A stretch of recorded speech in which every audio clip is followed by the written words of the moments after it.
Welcome back to nation today.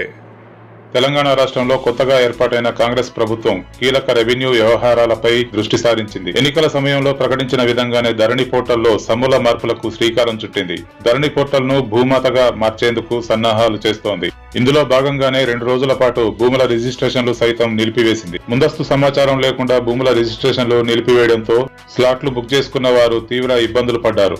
అయితే బుధవారం మధ్యాహ్నం నుండి భూముల రిజిస్ట్రేషన్లు మళ్లీ ప్రారంభమయ్యాయి. రిజిస్ట్రేషన్ల కోసం మీ సేవలో స్లాట్ల బుకింగ్ సైతం మళ్లీ ప్రారంభమైంది.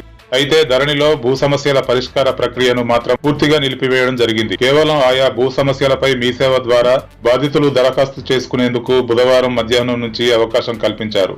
రికార్డుల కంప్యూటరీకరణ సమయంలో జరిగిన పొరపాట్ల కారణంగా భూ విస్తీర్ణంలో తేడాలు, పేరు తప్పుగా నమోదవడం, ఒకరి భూమి మరొకరి పేరు మీద నమోదు కావడం, డిజిటల్ సంతకం లేకపోవడం వంటి సమస్యలతో బాధితులు సతమవుతున్న నేపథ్యంలో వీటిపై క్షేత్రస్థాయి